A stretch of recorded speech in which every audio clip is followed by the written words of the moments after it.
Some of the most requested motherboard videos on the channel this year have been AM5 based ITX motherboards.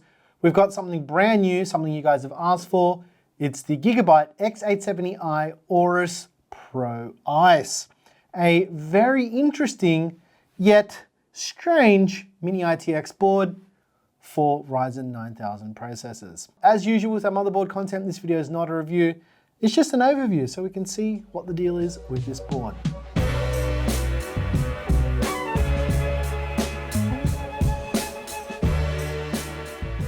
This video is brought to you by VIPSCDkey.com. Have you ever installed Windows 11 only to see the watermark of death? You don't need to fork out a couple of $100s for a key. You can grab one from today's video sponsor, from VIPSCDkey.com for a tenth of the price. You can use our code GEAR to get 30% off for this month only. How good is that? That takes that already cheap Windows 11 key and makes it even cheaper. It's easy as placing your order. Bingo bango. You've got your new key on your orders page. You chuck that key into the activation screen and you're good to go. No more watermark of death. Use code GEAR to get 30% off for this month only. Link in the description. On with the video. Back to you, Nick. All right, here it is, ladies and gents. The Gigabyte X870i Aorus Pro Ice. Let's get that motherboard out of the way so we can take a bit of a closer look at everything that comes with this board. First of all, we've got this little badge here. This will give you some extra performance if you put this on the outside of your case. Well, not really. That's just a long-running Gear Seekers joke. We've also got all of the documentation that you'll need. There's a user guide, there's a warranty card, there's a bunch of stickers, and basically everything you'll find with a brand new motherboard. There's also the antenna for the built-in Wi-Fi 7. There's a set of white SATA or SATA cables for your 2.5-inch SSDs or your 3.5-inch hard disks. Someone got annoyed at me calling them spinning Rust drives. That's how they sound. There's spare thermal pads and screws for the two M.2 slots on this board, which we'll show in a moment. There's some breakout connectors for the PWM headers on this board. Gigabyte tends to do this with their ITX boards, but let's unsheath this brand new board from Gigabyte and take a little bit of a closer look at all of the things on this board. There's a USB Type-C front panel header. There's a USB 2.0 front panel header. There's also a header for all your lights and all your switches to turn on your system and to let you know that it's up and running. There's two SATA or SATA ports for your 2.5-inch SSDs or your 3.5-inch hard disks. There's a USB Type-A front panel header. And then there's the 24-pin power connector to send juice to your brand new motherboard. Along the top edge, we have two of those breakout PWM fan headers. There's also two 3-pin 5-volt addressable RGB headers and a 4-pin 12-volt RGB header.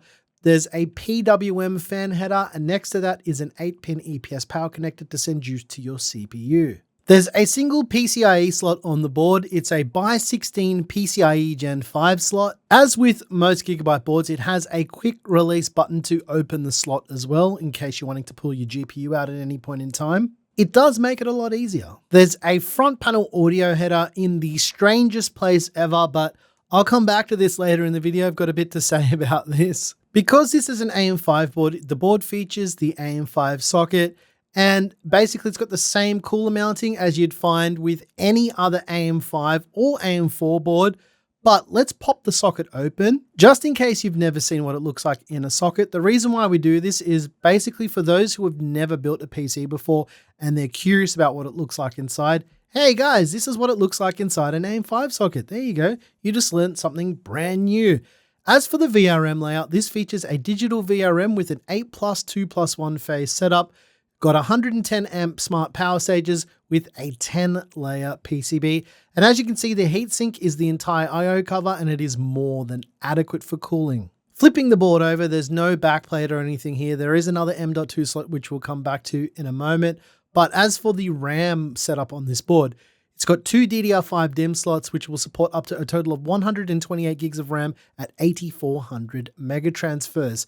But I wanted to show you guys what the deal is with the M.2 slots on this board. It's got a PCIe Gen 5 x 4 M.2 slot on the top of the board. With that big old heatsink, it's a little bit tricky to remove. I'll come back to that. There's also another PCIe Gen 4 x 4 slot on the back side of the board. On top of the heatsink for the M.2, it's also the heatsink for the chipset, and there's a fan to actively cool it, just so you can cool it down a little bit. Because space is so important in a small form factor system, sometimes the chipset and the top M.2 slot does require active cooling. For rear I/O, we've got two USB 2.0 ports. There's an HDMI 2.1 port, a Q flash button. There's two USB 3.2 Gen 1 ports. They're 10 gig ports. There's also a 10 gig USB Type-C port. There's a USB 4 port with DisplayPort Alt, which will allow you to plug a monitor directly into that.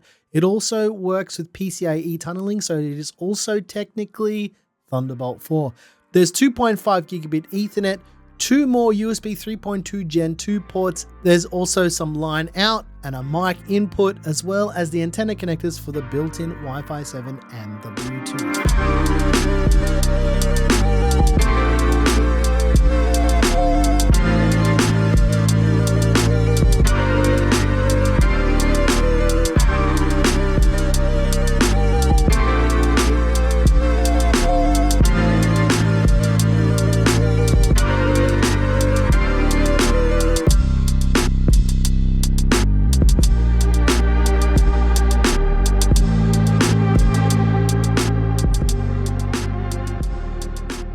This board is a little bit strange, and it's coming at a bit of a strange time as well. What's happened is all of these motherboard vendors put their eggs in one basket with Intel's new platform, only to realize that, hey, it wasn't so good, and maybe we shouldn't have put so much work into all of these new Intel boards. So what's happening is we're seeing a bunch of top tier chipset boards now with mini ITX variants. So yeah, this one is a bit late to the party, and I suspect at CES in 2025, we'll see a whole bunch more ITX boards for X870. So yeah.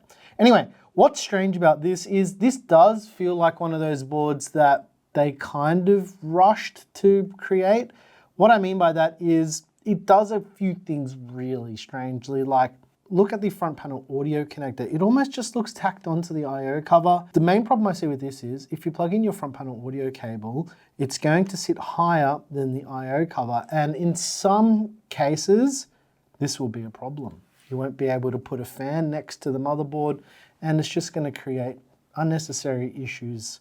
So I do think this is a little bit weird, but like I said, this does look like one of those boards that kind of just coming because Intel's new platform is so meh.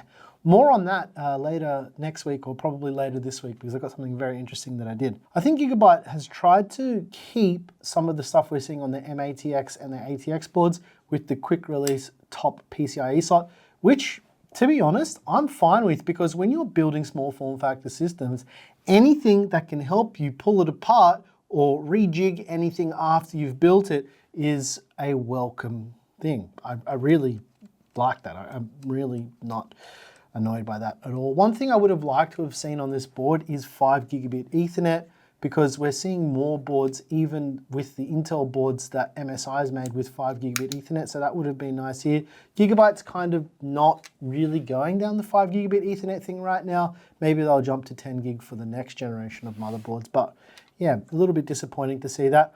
Also, one other thing I noticed was opening up the top M.2 slot, or pulling the heatsink off it, the front panel audio cable kind of is in the way. So with chubby chorizo sausage fingers like mine, I can't get it in there easily to open it because my fingers are too fat. I suspect anyone else who has sausages on the ends of their palms will have the same problem as me. But yeah, just keep that in mind as well. But as for a board that has come a little bit later than other X870 boards, I would say that this is not terrible, although there is one thing that I still think is a bit strange with Gigabyte boards, and they're only giving us single Thunderbolt ports and single USB 4 ports, not two like every other motherboard vendor. So yeah, I mean, the board's not terrible, and you know, this may be your only option, because if you're interested in getting your hands on this board, this is where it gets a little bit strange. In the US, this is going for $299 US. In Australia, it will be going for around $599 at the time of this video coming out. If we do a currency conversion from US dollars to Aussie dollars, that's around 470 Aussie dollars from US dollars. So I don't know where the extra couple $100 is coming from, but you know, it is what it is. I can complain as much as I want about pricing for things, but this is the world we live in, ladies and gents. Everything is super expensive, and there's not much we can do about it other than acknowledging that these boards are a lot more complex to create. So things do cost a bit more money these days in terms of that too. You know, this happens with tech all the time. When things are new, they cost more. And then when they figure out how to do it better and for cheaper, it brings the price down. I'm done. We've got heaps more videos to film for the rest of the year. It's going to be a busy next couple of weeks, so make sure you're subscribed and then stay tuned for all the fun stuff that I'll be yapping about. I don't know, I'm just rambling now. I'm out of here. You guys will probably like this board because it may be your only choice.